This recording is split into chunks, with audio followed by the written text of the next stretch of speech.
Good morning.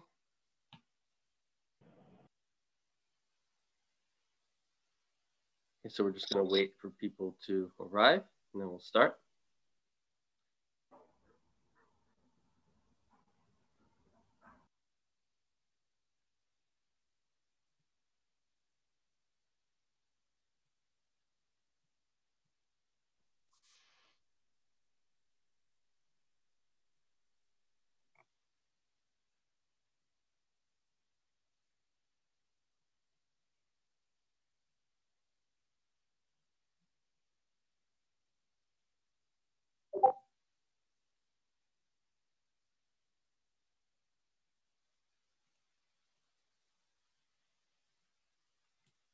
Okay, so there's not that many people here yet, so I'm going to wait a little bit.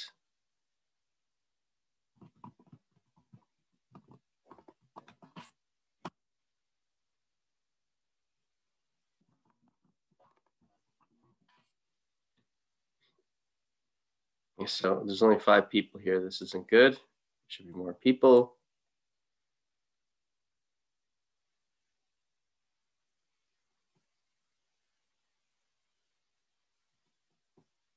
Okay, so you should see Word on the screen right now. Okay.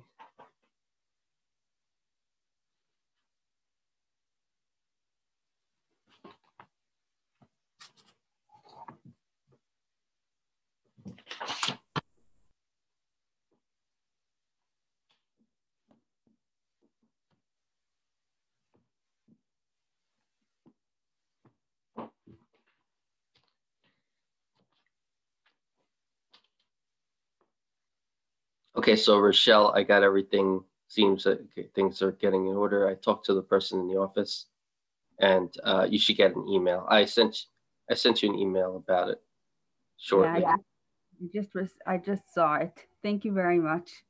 You're welcome. You're welcome. Okay.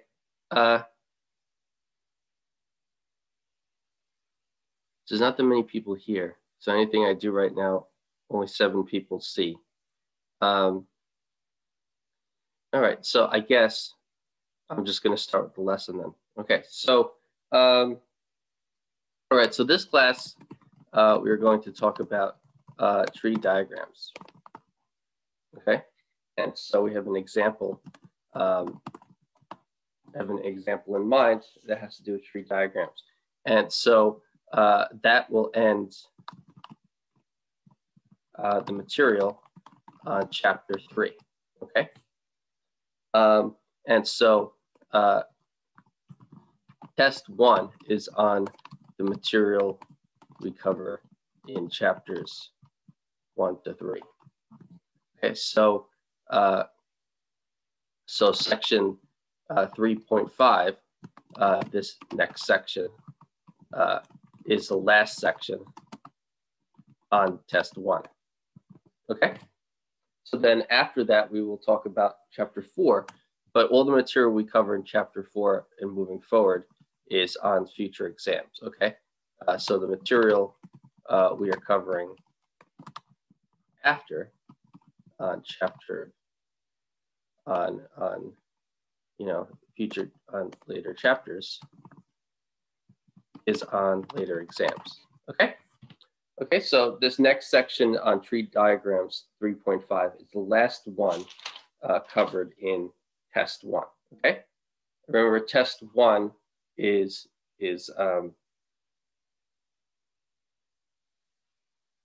next Thursday on the 29th, right, during class. Okay, so in 8 days from today, that's test 1. Okay, so today we're finishing the material that's on test 1.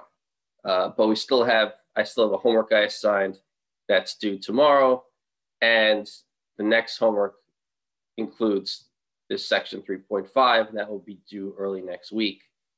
At least that part of it with this. So we'll go over the last homework problems that have to do with this exam early next week. And so the first exam will be after we cover all the sections on the exam and after we go over the homework. Okay? Okay. So then we will talk about chapter 4 material.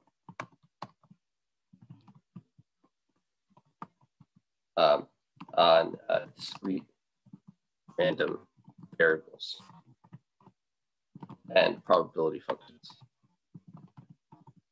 Okay, let's get started. So 3.5 is on tree diagrams. Okay, so this is example 3.17 in the book. Samples arriving at a lab may be given a number of tests to determine the presence of trace amounts of what's called chemical X.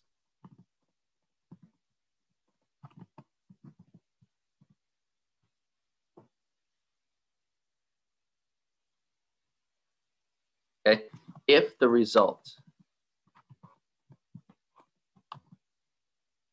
of test A is positive,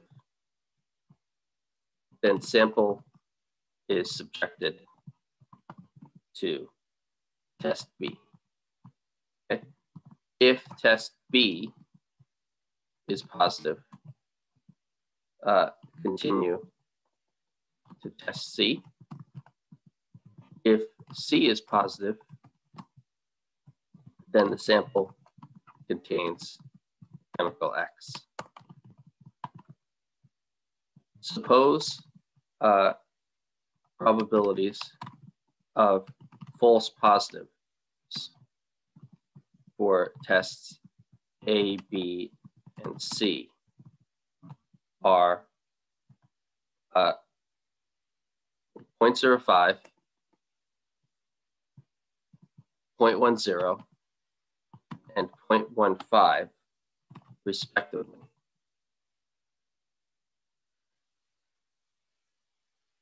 And the probability of false negatives are 0.01, 0.02, and 0.03, respectively. Further, suppose 10% of samples arriving at the lab contain trace amounts of chemical X. Okay, so example 3.17 says samples arriving at a lab may be given a number of tests to determine the presence of trace amounts of what's called chemical X. If the result of test A is positive, then sample A is subjected to test B. If test B is positive, continue to test C. If test C is positive, then the sample contains chemical X. Suppose probabilities of false positives for tests A, B, and C are 0.05, 0.10, and 0.15 respectively, and the probability of false negatives are 0.01, 0.02, and 0.03 respectively. Further, suppose 10% of samples arriving at the lab contain trace amounts of chemical X. Okay, so that's the given. Keep in mind, right? If the test is negative, the testing stops, and the sequence of tests conclude that there is no chemical X in the sample. Okay, so unless all three tests are positive in order, is the conclusion reached that chemical X is in the sample? Okay, if any of the three tests come back negative, you stop testing and you say the chemical X is not in the sample. Okay, so for part A, you want to draw a tree diagram. Okay, so that's how tree diagrams has to do with this example. A tree diagram is a good way to visualize what's going on in this problem. So a tree diagram is a good way to visualize and to figure out how to compute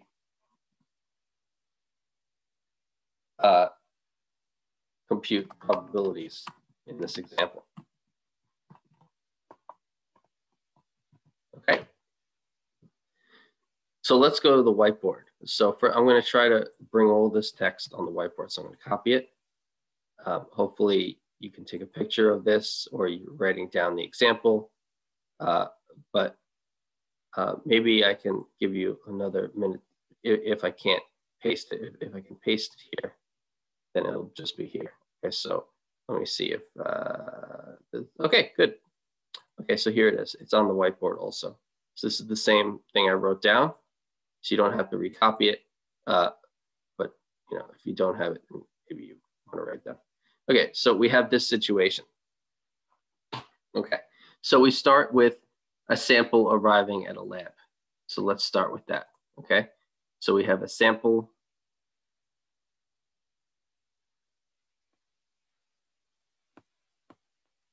Okay, so we have a sample that arrives at the lab. So we start there.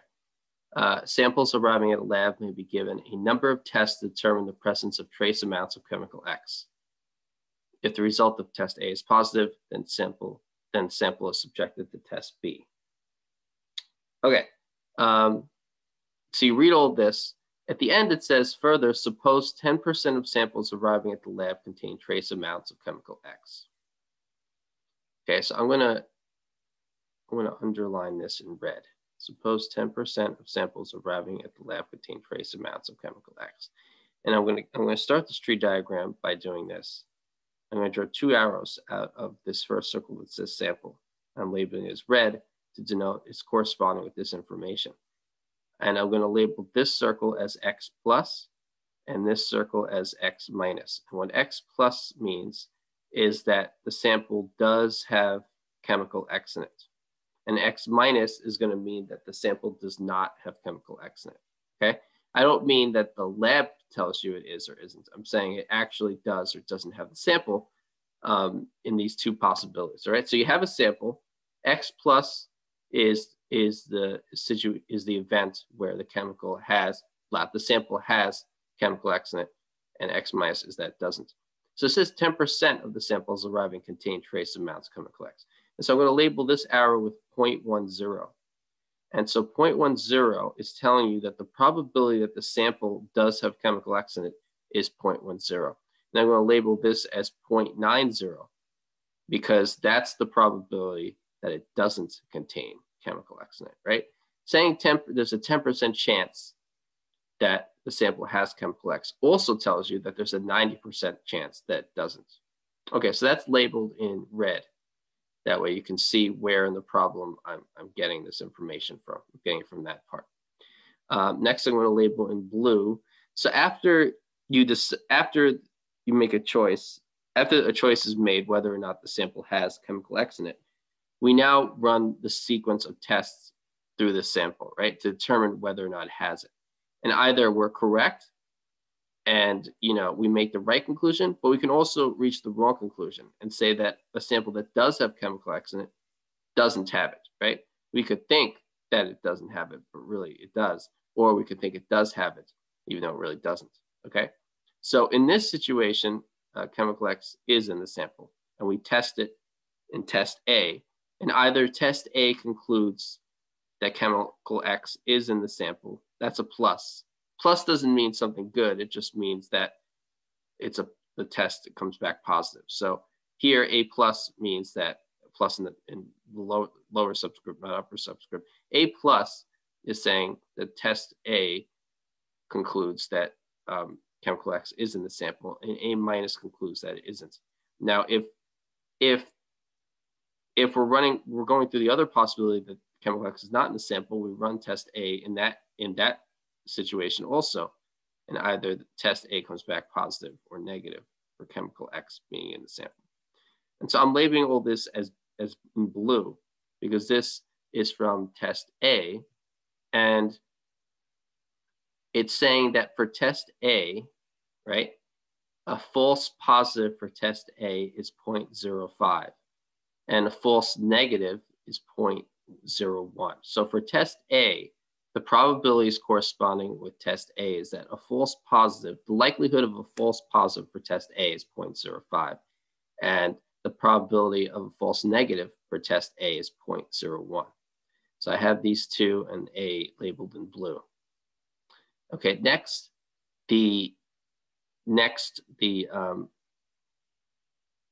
sample, wait. Next, oh, no, that's fine. If the test one comes back positive, you continue with test B, which I'm going to label in green. And so test B can come back positive, or it can come back negative, right? And if test A comes back negative, you stop testing and you reach the conclusion that X is not in the sample. Right here, though, if the test A comes back negative and you reach the conclusion that chemical X is not in the sample, notice that that's after the event X plus here for this branch. And so this is a wrong conclusion, okay? So if you reach this, if we go down this road, this is the wrong road to go down. And so if you go down this road, whoever is doing the experiment is reaching the wrong conclusion. Okay, now here, test A comes back positive, and so you run test B in that situation. And either test B comes back positive or comes back negative. Okay, and here, if test A came back negative, you'd reach the right conclusion that chemical X is not in the sample, and you would stop testing at that point. Okay, so the green is corresponding with test B. And so test B, there's the probability of a false positive for test B is 0.10, and the probability for a false negative for test B is 0.02. All right, so one more color. Let's go with pink. For test C afterwards, if test B came back positive, you go run test C through it. Now either C comes back positive or C comes back negative. If B comes back negative, you stop testing. Here, B comes back positive.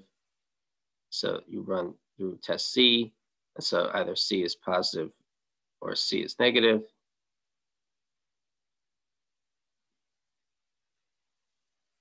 Okay, and so B came back negative, you stop there. Okay, so now, so the probability of false positive for test C is 0.15, and the probability of false negative for test C is 0.03. Okay, so I labeled with the colors the probabilities associated with each.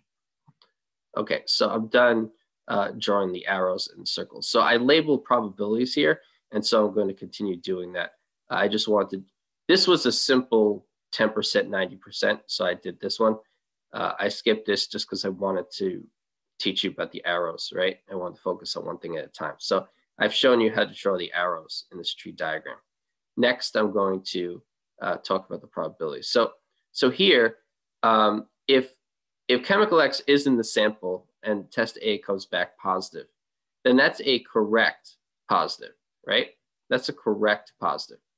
Here, if for A minus, the conclusion in test A is that chemical X is not in the sample. This is a false negative, right? The test comes back negative, but it's a false negative because X really is in the sample, because this is after the arrow X plus.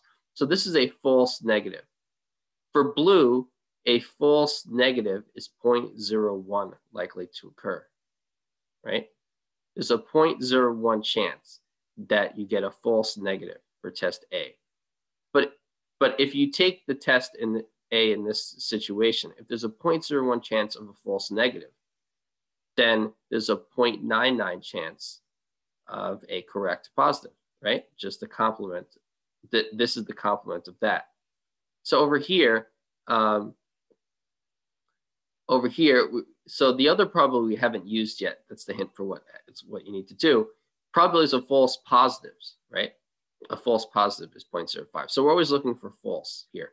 So if chemical X is not in the sample, that means the one that's false is to say that chemical X is in the sample. This is a false positive. Oh, I'm sorry, a false negative, right? So, no, that is a false negative. And so now we want a false positive. Okay, good. Okay, so if the test comes back positive, but X is really not in the sample, this is a false positive. Probably a false positive for test A is 0.05. Okay, that's a false positive. So 0.05 is the chance of a false positive, which means that the complement a correct negative in this situation is 0.95. Okay, these two add up to 1, these two add up to 1. So now these are the probabilities corresponding with test A. When you do test B, a false negative, right? So B comes back negative here, and it's false because X is in the sample. This tells you X is in the sample, the red part, right? So a false negative for test B would have a 0.02 chance of occurring, which means this is 0.98 because it's 1 minus 0.02. And then here, a false positive, because X is not in the sample here, tells you that here. And then, so this is a false positive, probably a false positive for B is 0.10.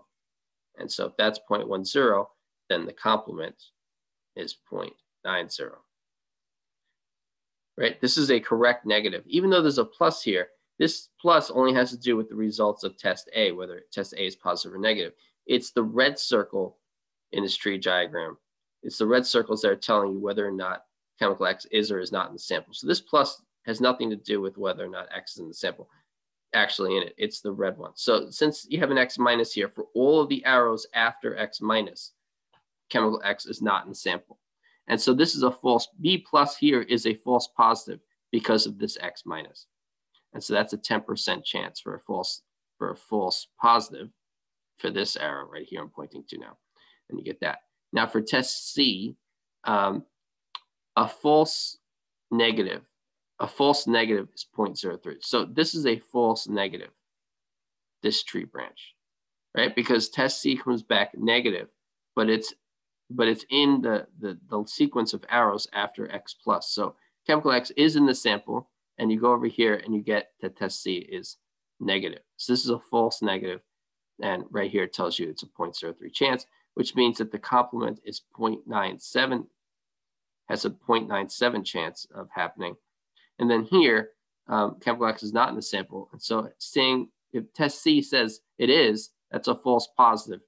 And a false positive has a 0.15 chance of occurring. So you put a 0.15 here. And so if there's a 0.15 chance of that happening, 1 minus 0.15 is 0.85. And so then that means that there's a 0.85 chance of the test C coming back negative in that situation. Okay, and so with that, we're done drawing the tree diagram, right? So the goal here was to do part A, which was to draw the tree diagram, right? And so I've done that right here. So I'm hoping you've been drawing a picture with me as I've been drawing it right in here. When I calculate probabilities, I'm not going to be able to, I'm going to be on a different page, right? So the tree diagram is here, and I'm going to compute a probability using it, but it's not going to be on the screen. Okay, so hopefully you will try to write it down now or quickly or take a picture. So this is the tree diagram. Okay, so that's part A, draw the tree diagram for that situation. I may jump back and forth in the picture, but if you have it in front of you, it's easier. Okay, so the tree diagram is on the whiteboard. Okay, so part B. Yeah. So I have a question about the tree diagram. Sure. So how do you get those values in the tree diagram? The numbers? Yeah. Right. So I was right. So you see how in the problem I have the labeled colors blue, green, and pink? Yeah. Right. So you see how 0.05 is the probability of a false positive for test A, and 0.10 is the probability of false positive. Do you see all 6 of these probabilities? Yeah. Do you understand what a false positive is for a test? Well, can you explain that? How about this? See this A minus? Yeah. A minus. What does A minus mean? A minus is the first part, like. A minus means that the test A comes back negative for chemical X. Okay. Okay. What does a C minus mean? It comes to a negative, or What comes out negative? Be very specific. the result, Of what? the chemical X. No. Test C comes back negative for chemical X. Okay. Right? A minus means that test A comes back negative for chemical X. C minus means that test C comes back negative for chemical X. What does B minus mean?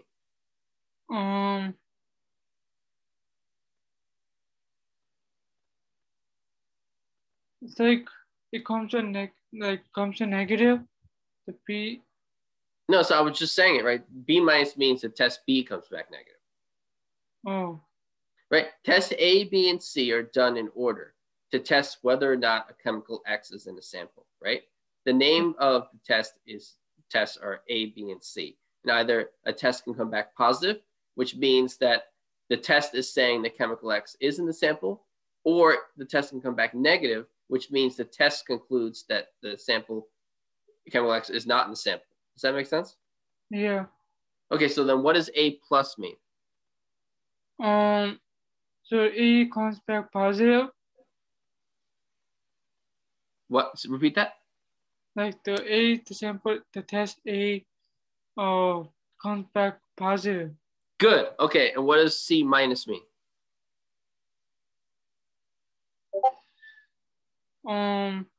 So this test C comes back negative. Good. Okay, so that's what the circles mean, right? Yeah. Now, so X plus means that chemical X actually is in the sample, and X minus means that the chemical is actually not in the sample. Does that make sense? Yeah. Okay, so let's say chemical X is in the sample because we're looking at this branch, right? Now continue the branch here. Let's say we go down to this, we get to this circle A minus, right? Yeah. So this means that test A is not in the sample. But because we're looking at this particular A minus, for this particular A minus, is it true? Is chemical X in the sample or is it not? Is it in the sample? Yeah, because it's after X plus, right? Yeah. So if chemical X is in the sample, but test A concludes that it isn't, is that a correct or wrong conclusion? Is it correct? So what is the question? If you have a sample, right? Yeah. And chemical X is in it, right? Right? So chemical X actually is in the sample. But I don't know that. And I conduct a test that I call test A, right? And the result of the test is that chemical X is not in the sample. Am I right or am I wrong? It's a wrong conclusion. Correct. So test A is wrong. Do you see that? Yeah. So if the test comes back negative, but the conclusion of the test is wrong, that's called a false negative. Okay. Does that make sense? Yeah. False for that the conclusion is wrong, and negative for saying that the conclusion is that chemical X is not in the sample. Okay. Make sense? Yeah. Okay. So this is an example of a false negative. So according to the problem, what is the probability of a false negative for test A? Sorry, that was pointing at something else. It's somewhere else. What is the probability of a false negative for test A? Okay, so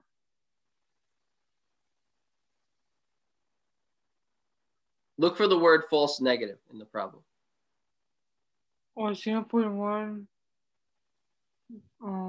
is A.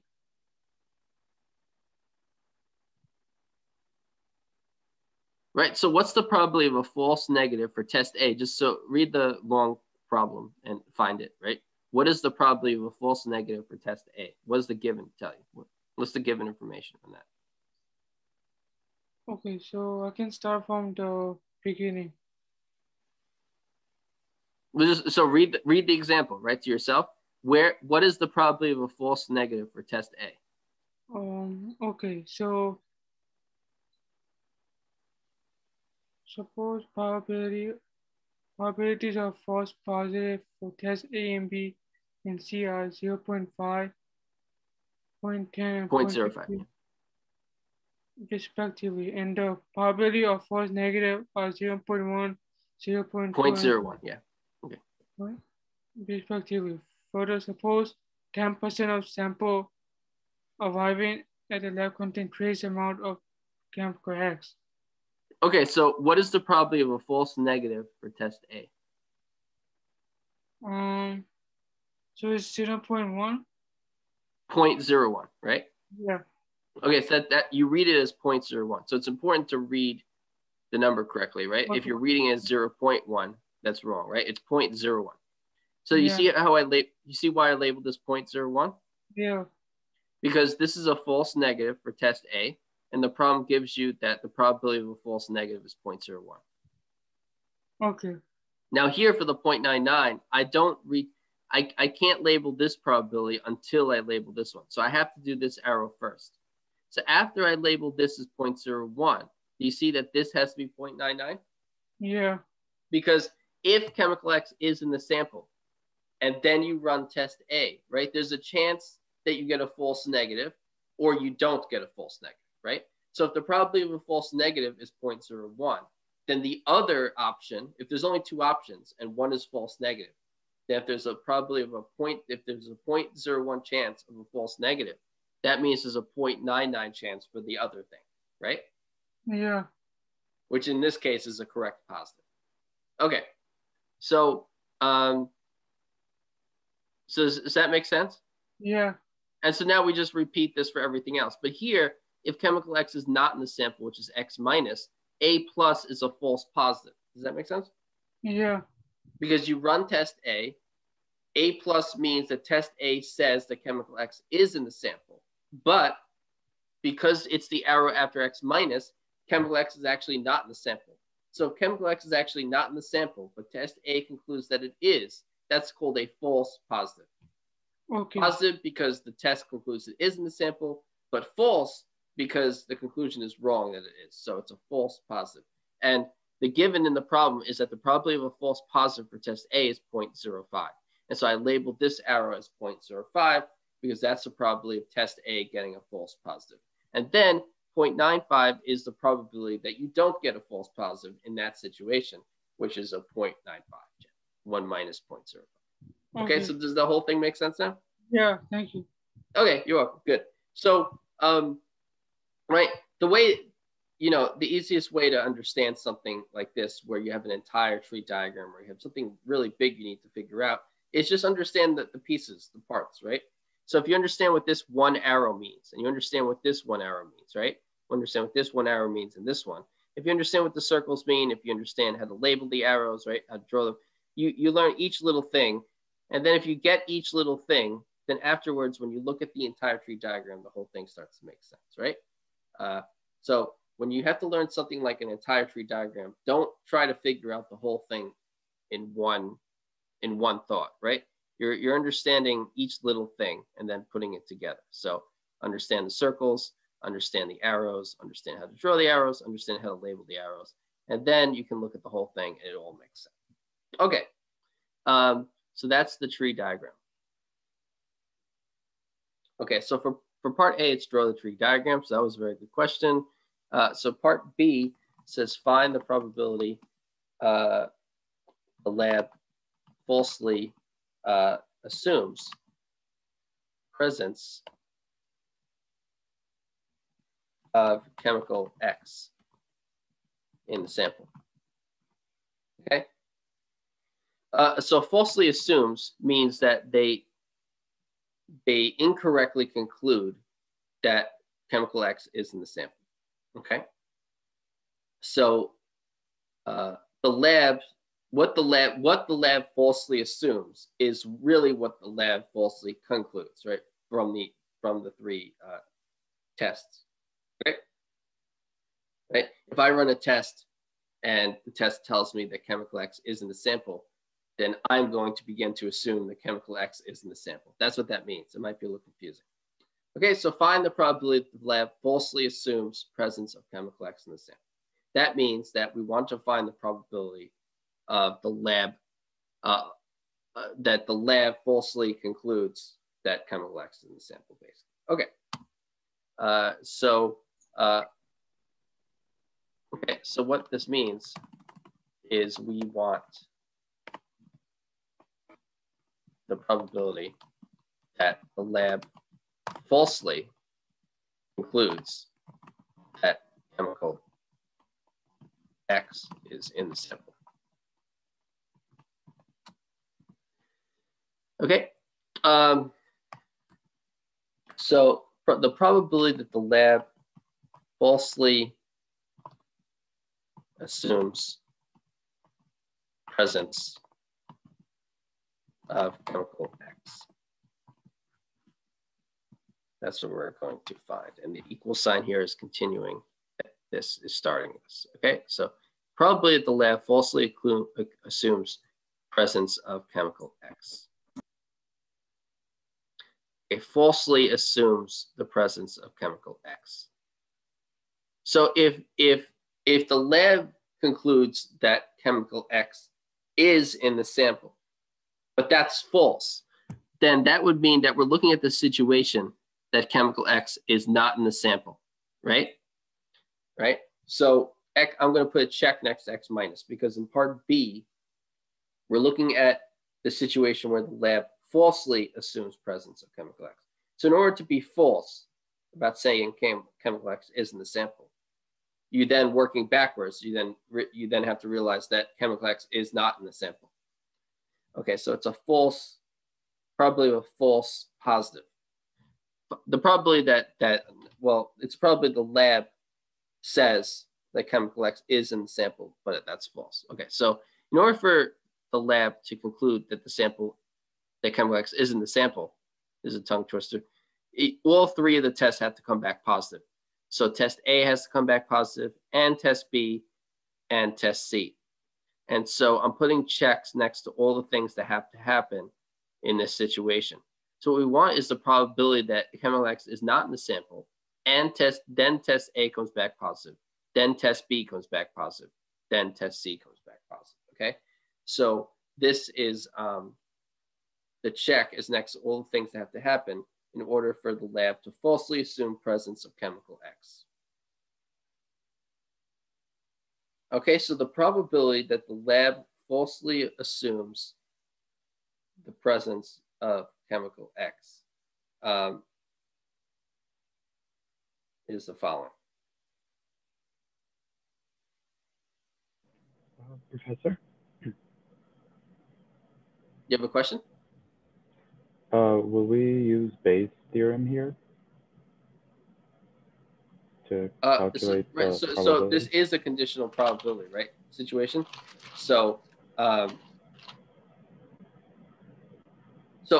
with Bayes' theorem, you have this complicated denominator, right? You have like and so actually, it's not going to be that complicated. It looks like it's very complicated, right? But it's actually,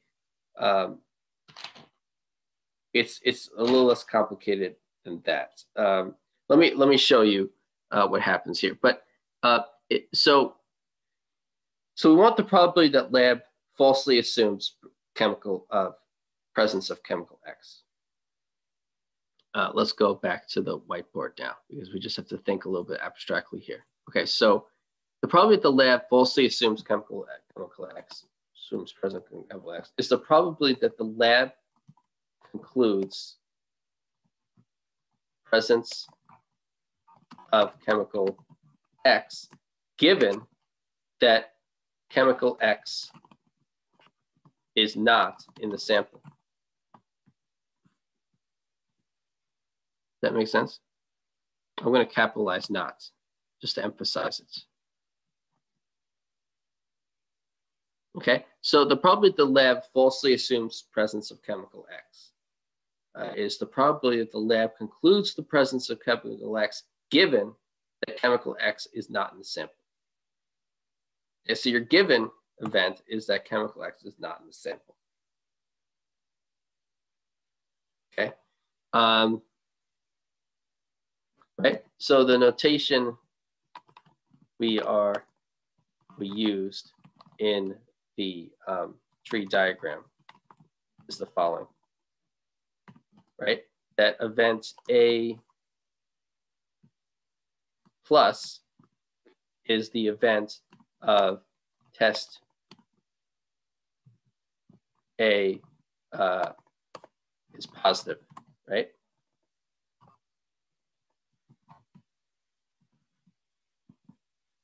A minus is test A is negative, right?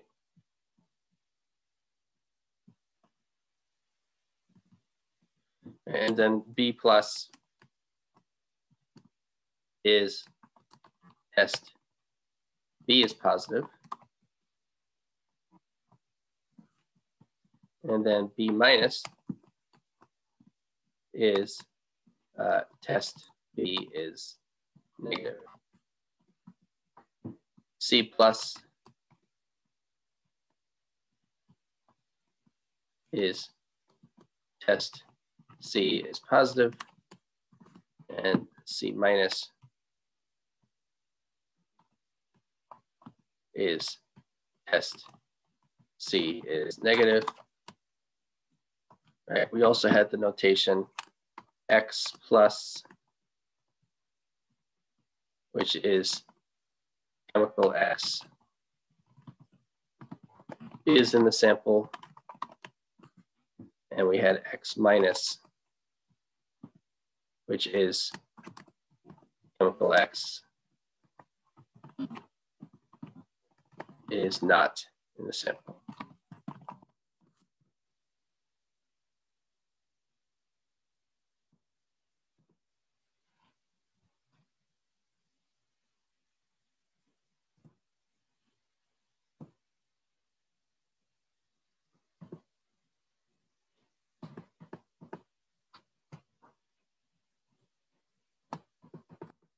Okay, good. Okay, so these are the 8 events that we're dealing with in this example.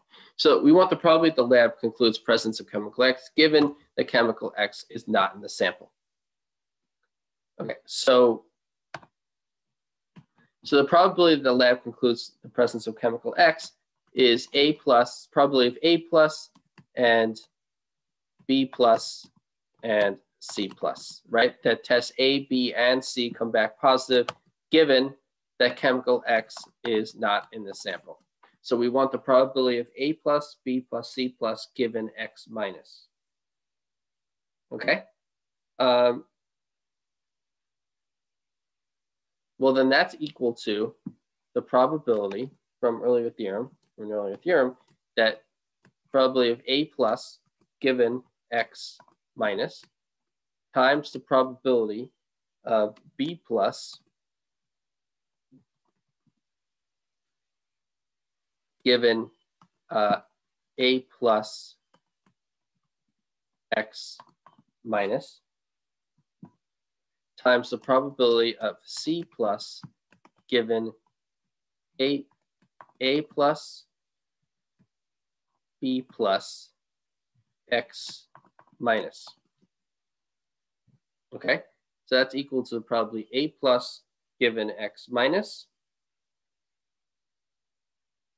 times probably B plus given A plus X minus and times probability of C plus given A plus B plus X minus.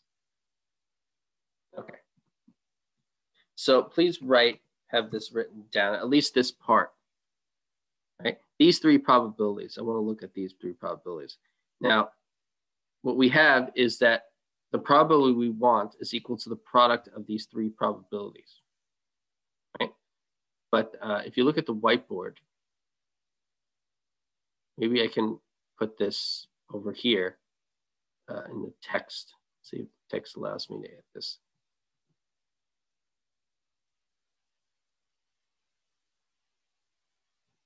That's what we want to calculate.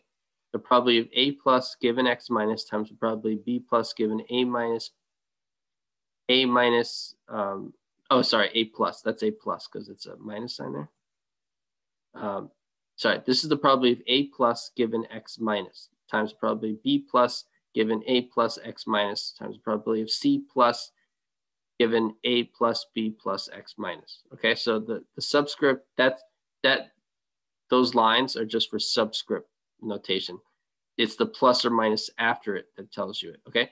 Basically, this probability here, let me use a different color. So let's use purple. The probability of, purple looks too much like black. I mean, let's use neon green. It's good, that's a different color. The probability of A plus given X minus is this. It's that, because it's a probability that A comes back positive given that X, that chemical X is not in the sample. So you see how that's this arrow. So each of these probabilities is one arrow. Even though these expressions become long in these conditional probabilities, they're each representing just a single probability above one of these arrows. So another, let's go with brown. The probability of B plus given A plus X minus, probably B plus given A plus X minus.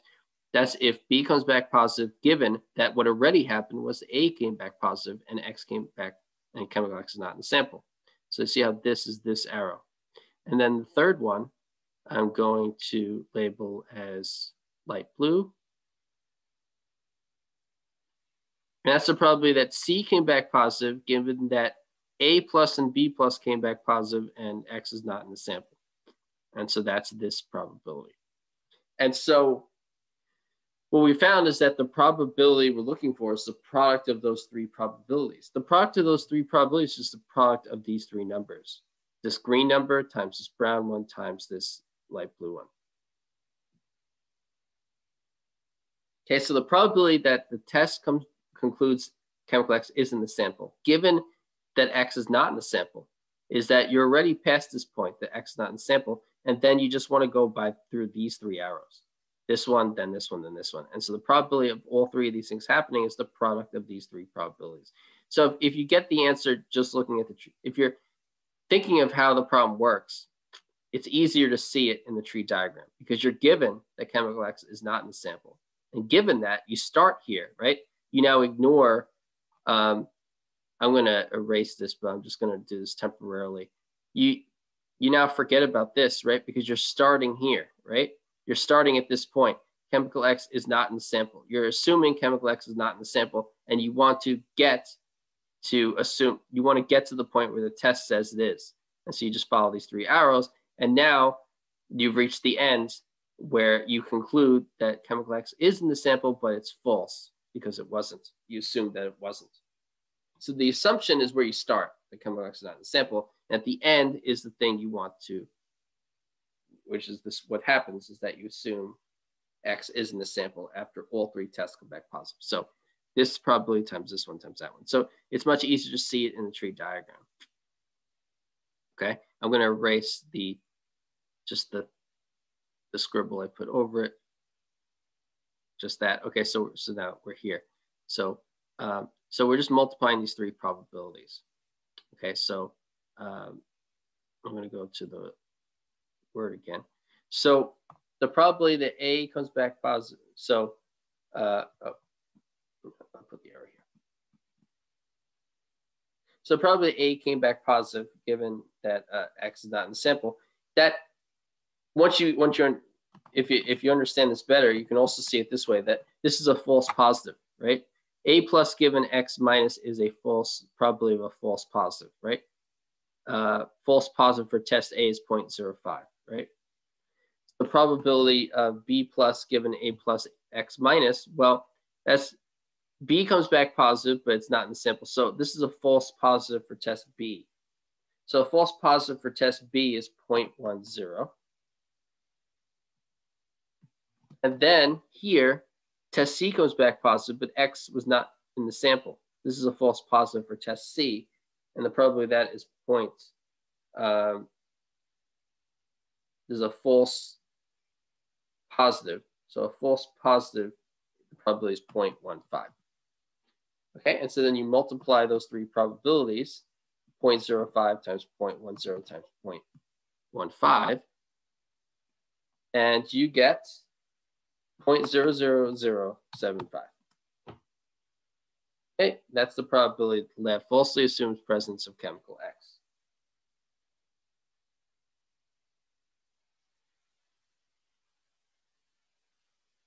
Okay, so that's part B. So now let's go to part D. So let's do part D. So part D asks what percent of samples tested by the lab are reported to contain chemical X. So what percent of samples tested by the lab are reported to contain chemical X? So that's, we're skipping part C. So we're going to A, B, and now we're doing D. Okay, so. Professor, I have a quick question. Yeah. So for part B, aren't we supposed to divide at the end since we're doing a conditional probability? Right, so when we gave the definition of a conditional probability, we said it's equal to one probability divided by another one, right? But that value, that's still a value, right? If you were to do 1 divided by 2, that would be the number 1/2, right? Which is 0.5. Yeah. So instead of doing instead of saying a probability, for instance, is 1/2, we're saying it's 0.5, right? We're just giving the value that you would get after the division. Oh, I see. Does that make sense? Yeah. So the problem isn't asking you to find the probabilities of those conditional probabilities. It's giving you what it is. So you don't have to do the division because the result of the division is a number, and that's a number that the problem gives you. And so the goal is to then, okay, you have the conditional probabilities after you might divide those two, or you just have the probabilities and you're using them to find another probability. Right. Does that make sense? Right. Yeah. Okay, good. Okay, right. We're not calculating those conditional probabilities. We're given what they are already in the example. That's why we don't need to divide. Okay. So for part D, it says what percent of samples tested by the lab are reported to contain chemical X? What percent are reported to contain chemical X? So what we want to do is we want to find the probability that the lab reports the sample contains chemical X. Okay, so I'm going to go to the whiteboard now. So we want to know what, right? The probability the lab reports sample contains chemical X. Okay, so what I'm going to do now is I'm going to erase just these 3 black arrows. Okay, because we're gonna think about part B now. So if you want to go over, if you look at the video for this problem, right? If you want to study it in the notes, I'm switching between part B and part D. So right now I have, with those black arrows, I had the notes for part B, but they're still available to you on Blackboard. I mean, not on Blackboard. You just have to look at the video when I was going over that. Okay. So now the picture is going to depict the information, the additional information for this new part D. And I got rid of the other information for part B. Okay, so what percent of samples tested by the lab are reported to contain chemical X? So we want where the lab reports that chemical X is in the sample. So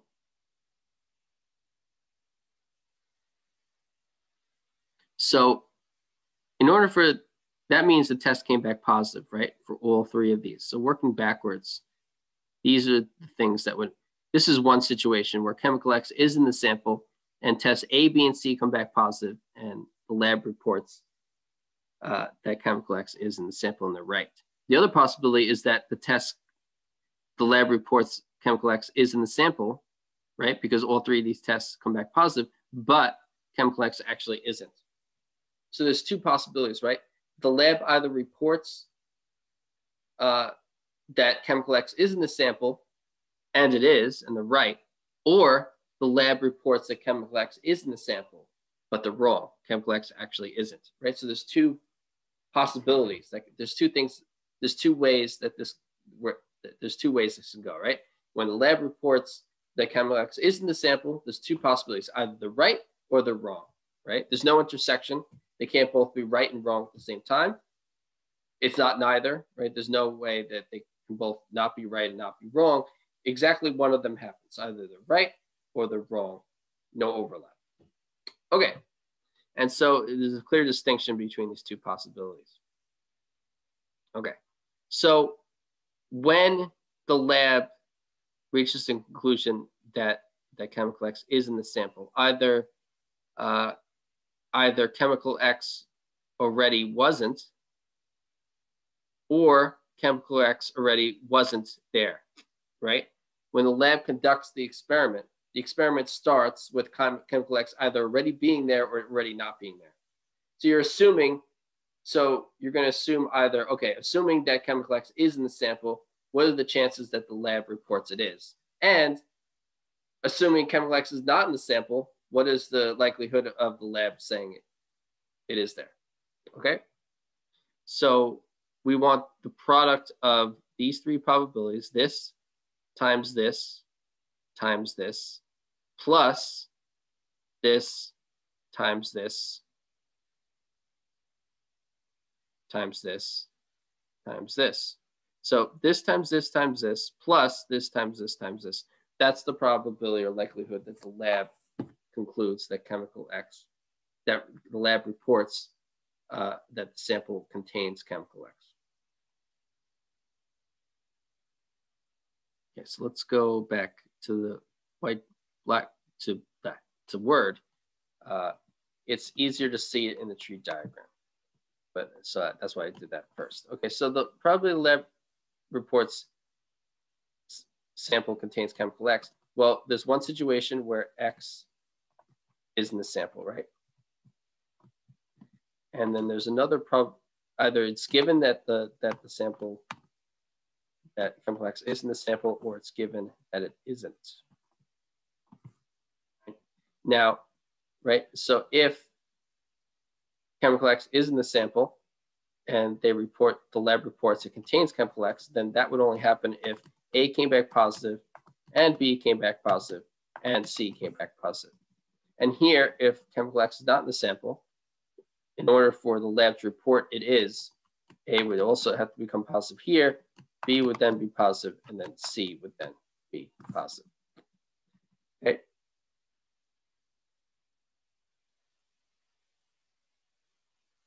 Sorry, it's not plus. Wait. Yeah, it's plus. Okay. Okay. So you have a plus. You're adding those two, right? You're adding those two odds, right? What the odds that lab reports contains chemical X and it is there, plus the probability that reports chemical X is in the sample and it is not actually there. Okay, and so it's just the product of the numbers that I labeled in the tree diagram. So I'm going to copy, I'm going to copy this. I'm going to bring this, okay, good. I'm going to bring this to the whiteboard. So the probability lab reports sample contains chemical X is equal to this probability plus this one. And so if you look at the whiteboard,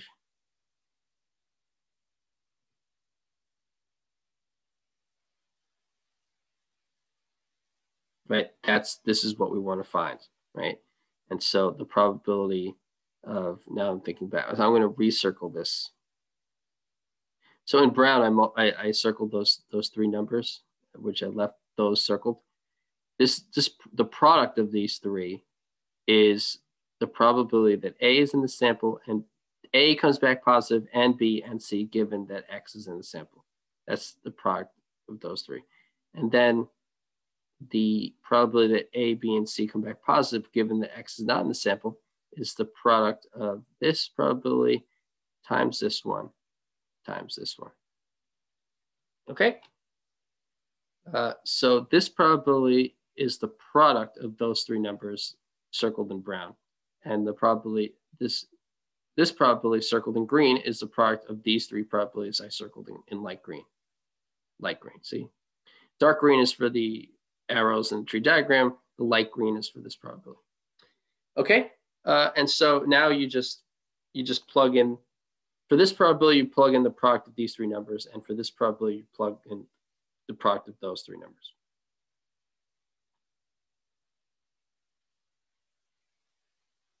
Okay, so this is equal to 0.99 times 0.98 times 0.97 plus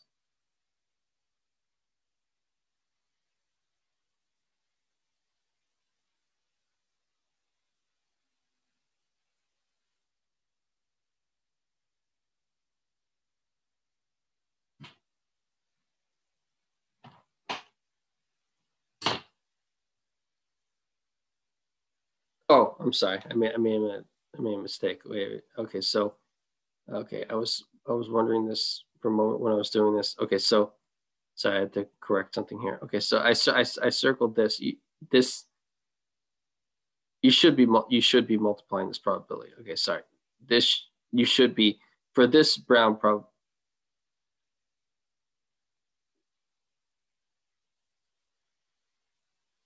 Oh, wait, no, wait. Sorry. Let me fix this. Okay, so I'm gonna there's just one little thing I have to fix, but okay, so the probability that the lab reports the sample contains chemical X is that probability times the probability of X plus the probability of this times the probability of X minus. So the probability I said to calculate, there's nothing wrong with that. That's fine, right? So this probability is the thing I said it was, and this probability is the same as that. But this probability, you have to multiply it by this and multiply by that because, okay, so here you would also have the number 0.10. Okay, good. Okay, so now this is completely right. Okay, so this probability, let me label this with what this is. Okay, so this probability I already told you how to calculate, right? This probability is was 0.05 times 0.10 times 0.15. I'm just saying you have to multiply that by, in this case, probability of X minus, which is 0.90. Okay, so this is the thing you have to compute, right? But so let me go back to the whiteboard. Okay, this is what you want to find.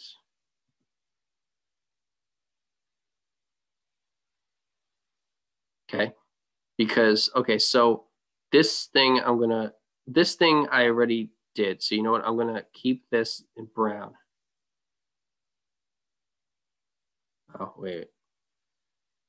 It's pasting at the color I have currently on the whiteboard. So I don't want that to be brown. I want this to be black. So and it's gonna stay brown. Okay, hold on.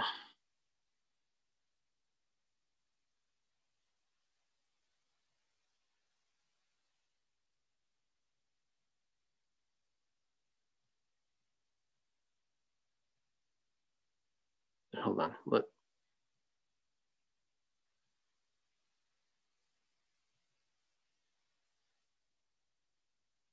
Good. It's black. Okay. It's black.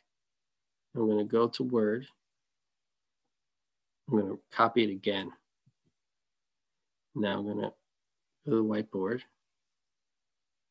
Text. Change it to black. Okay. There we go. Okay. So this is the probability we want to calculate right here. The thing we want to calculate, right? The product of these three brown numbers is what I said it was. It is this probability. Okay, that's a probability A, B, and C come back positive given that X is in the sample. But you do have to still multiply it by the probability of X plus, which I'm going to label as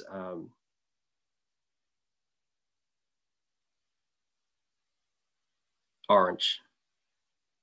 The probability of X plus, orange is my least favorite color, which is why it's the very last one I'm going to use.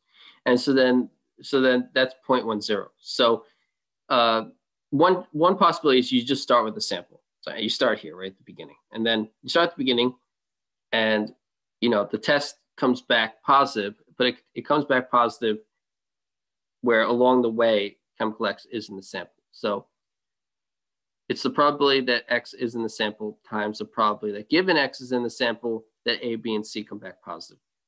Okay. Basically, you just multiply all the probabilities from the beginning to the end where chemical X is in the sample. For the checks, I'm going to have a check just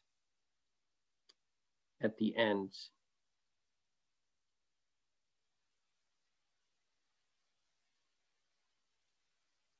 Oh, wow, that's weird. Okay, so to erase it, I have to go into the thing, but if I erase it away from it, weird. Okay, so then the eraser thing didn't erase the thing if I moved it closer to the words, and if I moved it further away, it did. Very weird. Okay, so I've just found that interesting. So if the test, we want the probability the test comes back positive. So the lab reports it being in the sample. So we have to reach the end here and here. To get to the ends here, you have to multiply these four, or you have to multiply, can you see yellow? You can kind of see that, right? The point is I want this to stand out from all the other colors I've already used. So then that's this one. And then the light green, these three, the product of those three is this probability. Okay, so you're just multiplying all these numbers plus the product of all these numbers. And that's the probability that the lab reports chemical X is in the sample. Okay, product of all these plus the probability of these. It's kind of easy to see in the tree diagram why you would do that. And using notation, it's a little more difficult, but if you just think about it for a little bit, it starts to make some sense. Okay, good. So now we have that. And so that calculation, that's equal to 0.09478. As a percent, that's equal to 9.478%. Okay, so that's part D. So that's the entire example. Okay, so that's a long example. So that's why we have to start it this class. Okay. So that's the end of chapter 4. I mean, end of chapter 3. Okay, that's also the end of material on test 1. So I'm going to put this line here. So everything before this line is fair game on test 1. Okay, what's after this line, I'm going to do after this point. Now here, this is starting with chapter 4. This is on test 2. This is material on later exams, okay?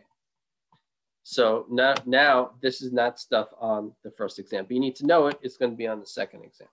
Okay, so chapter 4 is on discrete random variables.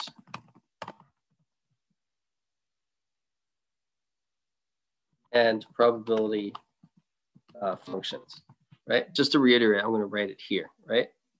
The material, all material moving forward is not on test 1, okay? It's everything before this line here, okay? This is the end of material on test 1. Now this is not on test 1. So chapter 4, discrete random variables and probability functions. 4.1 is an introduction to this topic, okay? So what we're going to do is we're going to discuss random variables in discrete, what are called discrete sample spaces. Okay, random variables in discrete sample spaces. I'm going to underline that. Random variables in discrete sample spaces. So in order to have this discussion, we're going to need to introduce some ideas. So we're going to need some definitions. So that's usually in a mathematical discussion, you'll start with definitions. Okay. So first, let me just say we discussed informally the idea of a random variable without saying it was a random variable. We informally discussed the idea of a random variable as a function that assigns a real number to each outcome of an experiment. Okay? So like for instance, in let's say the experiment was you roll a fair 6-sided die with sides 1, 2, 3, 4, 5, 6, right? And so when we found the probability of, let's say, an even number, right, that was equal to 3/6, right? And so this is assigning a number, which we call a probability. This is assigning the number, well, 3/2 is 1/2. 3/6 is 1/2. So it's assigning the number 1/2 to the event of an even number, right? That's what this probability, that's what this function is doing. So the idea of a random variable as a function is a function that assigns a real number to each outcome of an experiment.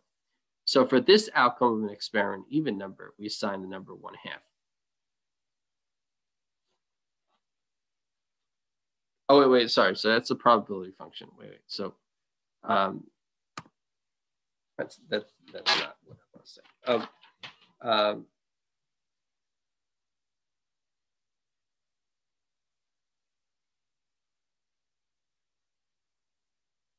Never mind. Never mind. That's an example of a probability function. That's not what I want to say. Well, let's just move forward and I'll explain. Okay.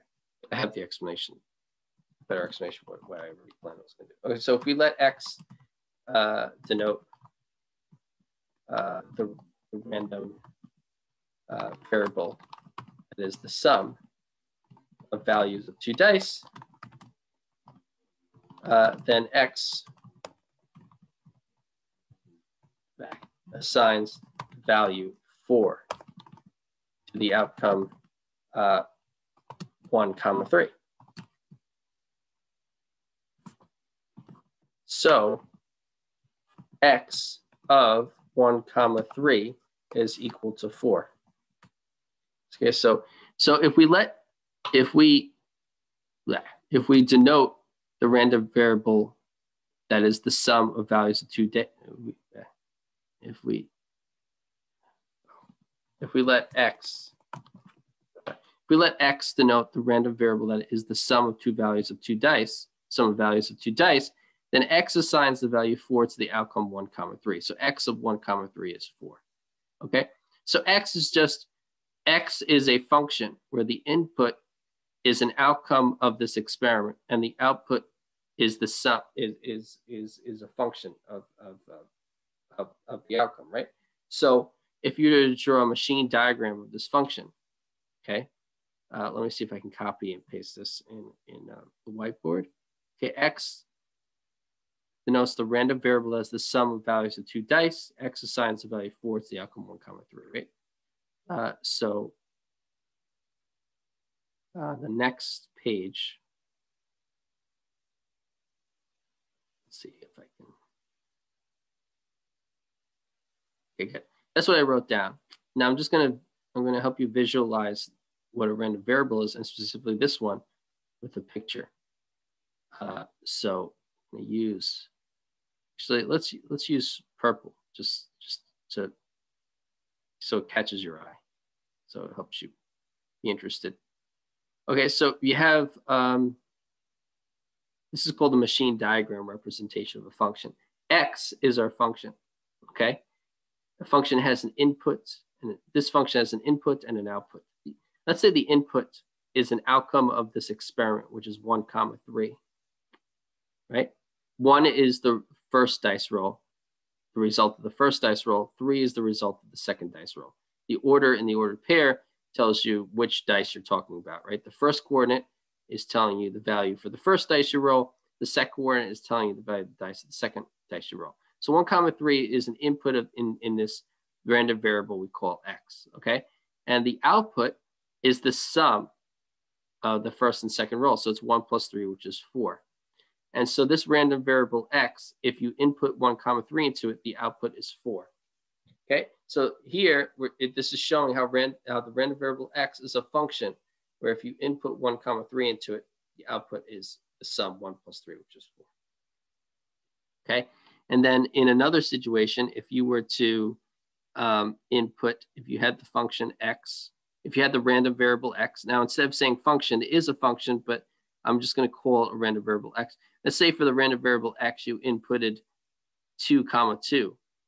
You roll a 2 both times. Then the random variable x would spit out a 4. The output would be a 4. Make sense? So x is just telling you the sum of the 2 dice rolls. For every outcome, for every simple outcome of the experiment, it's telling you the sum. It's determining the sum of the rolls in each simple outcome of the experiment.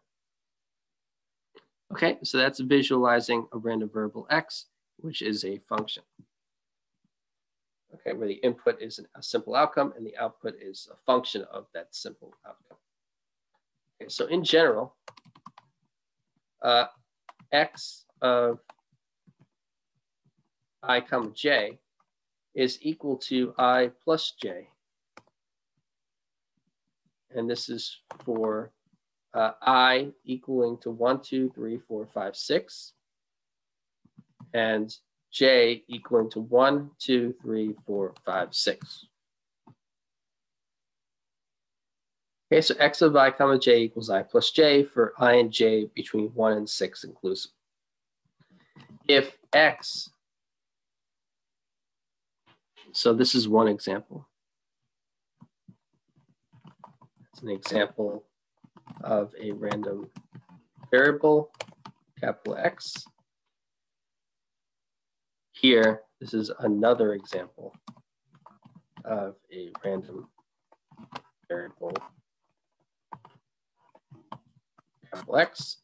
So here, if X is the average of 3 test scores, the random variable, then capital X of 60, 95, 88 is equal to the average of those 3 test scores. And so the average of those 3 test scores is the sum of those 3 test scores, 60 plus 95 plus 88 divided by 3, which is 81. Okay, so if X is the average of 3 test scores, then if you input the outcome of the experiment 60, 95, 88, 3 possible test scores, the output is the average of those 3 test scores. Okay, in general,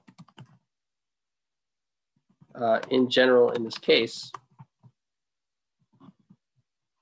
if you have, for this random variable X, you have as an input I comma j comma k, which are the 3 test scores in order. That's going to equal as a function to I plus j plus k. That's just equal to the value I plus j plus k divided by 3. And this is for 0 less than or equal to I comma j comma k less than or equal to 100. This notation is just saying that each I, j, and k is between 0 and 100 inclusive. It's not saying I, j, and k are in a certain order, right? I could be larger than j. J could be smaller than k. I, j, and k themselves could have any relationship with each other. Any of them, they could be the same. One could be greater than the other one could be greater than that, right? But this notation is saying all 3 of them separately are between 0 and 100 inclusive, assuming no order in I, j, and k. Okay. But these commas don't mean there's no order. They're just, well, each of these three things are sandwiched in between 0 and 100 inclusive. Okay. Okay, those are two examples of random variables. Definition 4.1. Okay, let capital S be a discrete sample space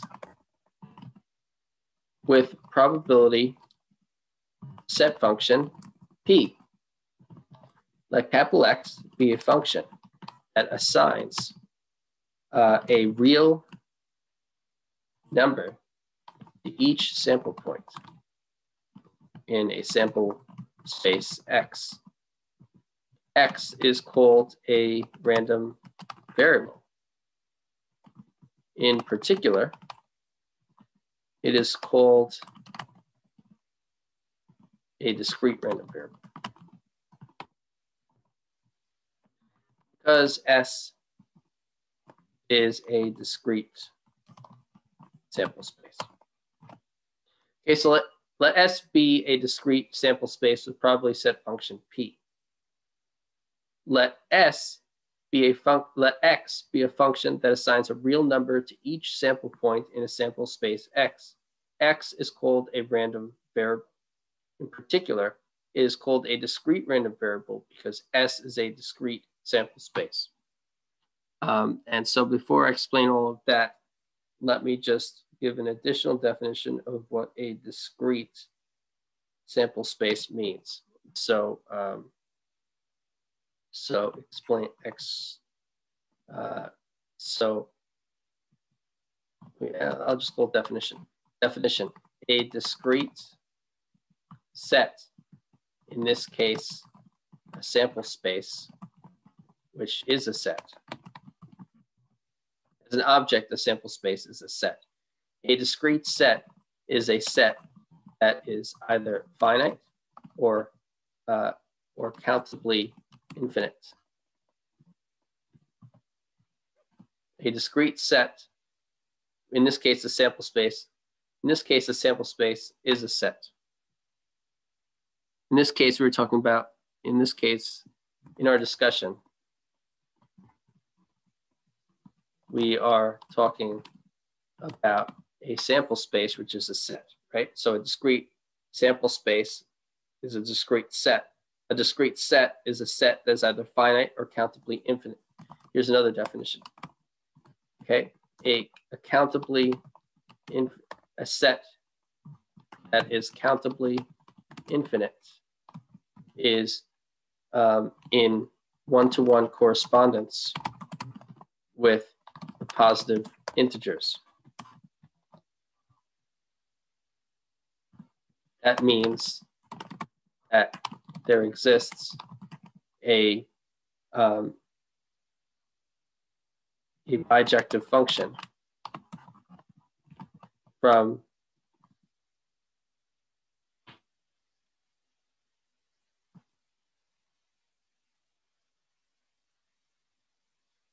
let me say a set S is countably infinite if it is in one-to-one correspondence with the positive integers. That means there exists a bijective function from S to the set of positive integers.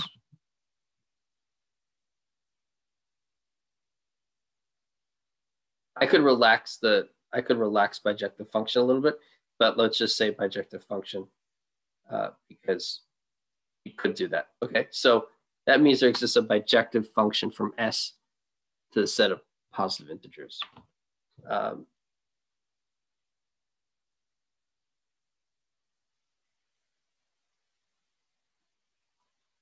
Okay. Okay, so this definition depends on understanding what a discrete set is. So let me quickly explain that. So on a side note, let's first just talk about what a discrete set is. Okay, so the question is, what is a discrete set? Okay, and then we'll relook at that definition after we just go over what a discrete set is. Okay, so what is a discrete set? So one possibility, right, possibility 1 is that that your discrete set is a finite set, right? Really a set of finite size. Right, so this is easy to understand, right? A set of finite size. Examples of finite sets would just be, you know, if you have the sets, I don't want purple anymore. Let's go with black still. Let's say you have the set 1, 2, 3. This is a finite set, right? It's a finite set. The explanation of why it's finite is more complicated than rigorously explaining why it's a finite set. You see it's a finite set. There's only 3 elements in it, right? There is a technical definition for finite set, but you can see how this is a finite set, right? And then another set that is finite would say the set containing a triangle, a star that I'm going to draw like this symbol, the number 7. It's also going to contain the color red, the word red. Okay, and now I'm going to close the braces. Okay, sets don't have to just contain numbers. So it can be a collection of anything. So this set is a collection containing these 5 things: triangle, star, this symbol, 7, and the word red. Okay, this is also a finite set because there are 1, 2, 3, 4, 5. There are 5 things, and you can see how that's a finite set, right? Possibility 2. Right? Because the definition of a discrete set says that it's either a set of finite size or what we're going to cover in possibility 2, that it is a set that is in one-to-one correspondence with the positive integers. So I'm not going to ask you to prove that a set is discrete, right?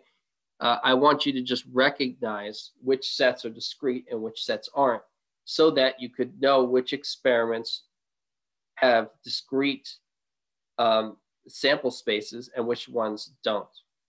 Okay? So I just want you to recognize whether or not a sample space is discrete or is not discrete. That way you know the random variable is a discrete random variable or is some other type of random variable. Okay, that's what I want.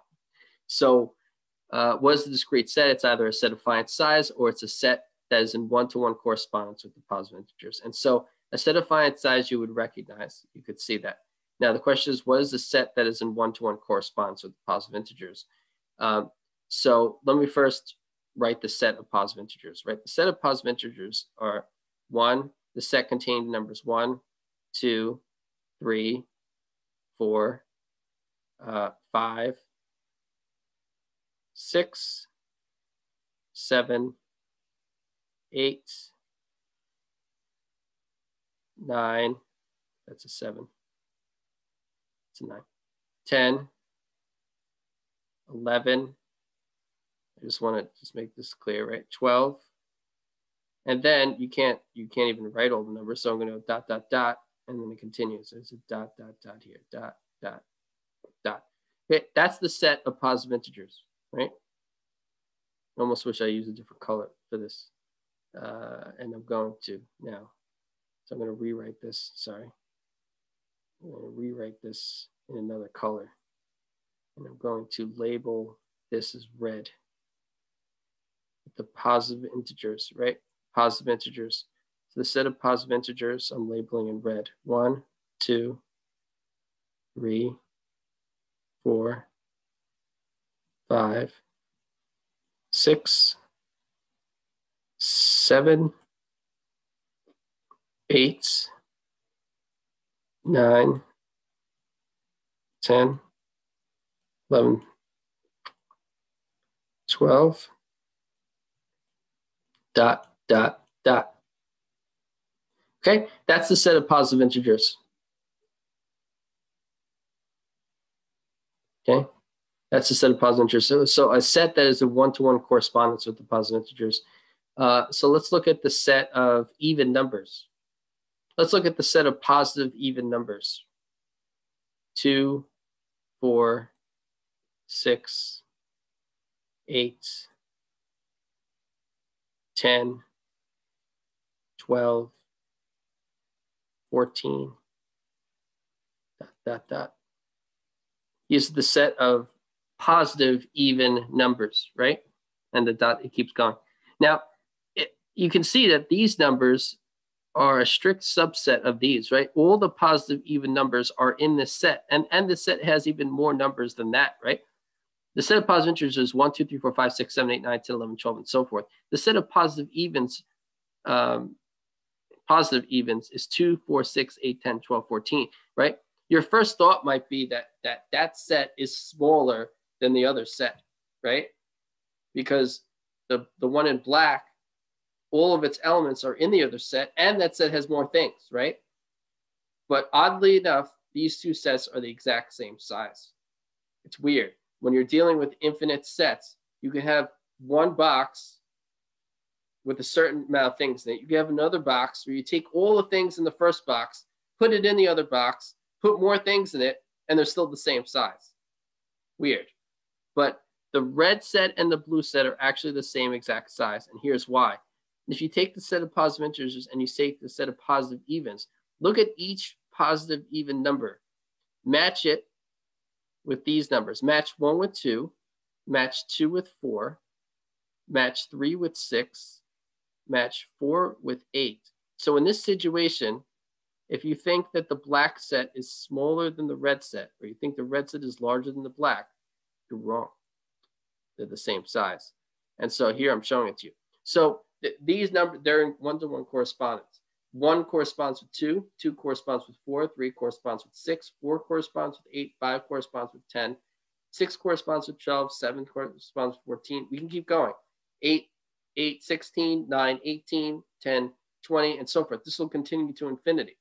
So what I'm going to do is this. Instead of thinking, okay, I have one box, another box, and the other box seems to have more things in it because it has everything in the first box and more things. So it must be more, right? Instead of thinking of it as something like 3 is greater than 2, right? Instead of thinking of like 10 is greater than 5. Instead of thinking like that, right? That is true, right? That's not the same as this. But instead of trying to associate this situation with that, instead of thinking this way, let's say you had 5 things and you had another 5 things, right? Let's say you had, right? Let's say you had 5 green numbers, 1, 2, 3, 4, 5. And let's say you had 5 blue numbers, 8, 13, 17, 20, 35, completely different numbers, right? You would say, though, that they have the same amount of numbers in each one. You 1 through 5, there's 5 numbers, 8, 13, 17, 20, 20, 35. It's really easy to see that each of them is the same, right? There's the same amount in each. But instead of counting, instead of saying 5 things equals 5 things of the same size, instead, think that they're the same quantity because you can associate, you can put a correspondence between your one collection and your other collection. So you can correspond the numbers 1, 2 through 5 with the numbers 8, 13, 17, 20, and 35. Because you can make this correspondence, they're the same size. The set 1, 2, 3, 4, 5 is the same size as the set 8, 13, 17, 20, and 35. This one-to-one correspondence is another way of saying that 2 things are the same size, right? Instead of counting, make this association. And so that's what we're doing here. We're looking at these sets and we're realizing the same size because we can assign a one-to-one correspondence between these 2 sets. The black set and the red set are in one-to-one correspondence with each other. We could change the correspondence. We could assign 1 to 4, 2 to 2, 3 to 8, 4 to 6, 5 to 12, right? So the specific correspondence doesn't matter. What matters is there exists a correspondence between the 2 sets. So here we made an obvious choice where I made the vertical line, right? I put the one-to-one correspondence in an obvious way where the thing next to it is associated with the other thing, right? Let's change this correspondence. Let's correspond it in a weird way. Let's correspond 1 with 35, 2 with 17, 3 with 13. All we care about is how large these collections are, right? And so we don't care about how we assign it. We just want to know whether or not we can assign it this way. So I've now assigned each of the 5 numbers on the green numbers on the left with the 5 blue on the right, but in a weird way. But that assignment still works. That's still a one-to-one correspondence with the 5 with the green numbers and the blue numbers. And so the green set is the same size as the blue set because there's a one-to-one correspondence between them. So the red set and black set are the same size because there exists a one-to-one correspondence. The easiest way to do that would be to take the numbers in red, multiply them by 2, and you get a corresponding positive even, right? Every time you take a red number and multiply it by 2, you're going to get a number in the black set. Not only do you get a number in the black set, but you exhaust all the black numbers, okay? You'll get all of them, and all the red numbers are corresponded with something in the black set. And so they're the exact same size, even though one set is entirely contained in the other, and the other one has more things in it. Really weird. But that's what it means to set to be in a one-to-one correspondence with another set. And so this black set, the set of positive even numbers, is in one-to-one correspondence with the positive integers. What that means is that this black set is the same size as the set of positive integers. And so that's another example of a discrete set. A discrete set is either a finite set or a set that has the same size as the set of the positive integers. And the way it can have the same size as the set of positive integers is if you can put that set in one-to-one correspondence with the set of positive integers. Okay, that's what a discrete set is. Okay, so when you have a discrete set, when you have a sample space that's discrete, a discrete sample space, a sample space is a set. So as a set, that definition explaining what it being discrete means. Okay, so let me read the definition again. Let S be a discrete sample space with probability set function P. Let X be a function that assigns a real number to each sample point in the sample space X. X is called a random variable. In particular, it is called a discrete random variable because S is a discrete sample space. Okay, so when we talk next class about a random variable X, I'll go over this definition again. Start class, we'll go through it again, right? If the sample space, you're using for X is discrete, then not only is X a random variable, it'll be called a discrete random variable, Okay, so we're gonna stop there for today. Homework 3, right? I assigned already at the end of last class. So homework 3 is due. Homework 3 is due at the start of next class, right? So I'm going to just put homework 3 quickly on the board here. This is homework 3. The last section is 3.2 on this homework, and we covered all that. And so that's due tomorrow, start of class. Okay. Okay. And so I've now covered all the material on test 1. And so we've now covered all the material, and you now can study everything that's on that test. Okay, and so I'm going to remind you again. You have the whiteboard? Sorry? Oh, the whiteboard. Thank you. Okay. Okay, so I remembered, but thank you for keep reminding me in case I ever don't. Thank you. Oh, no. Okay. This is lesson 10 we're doing now.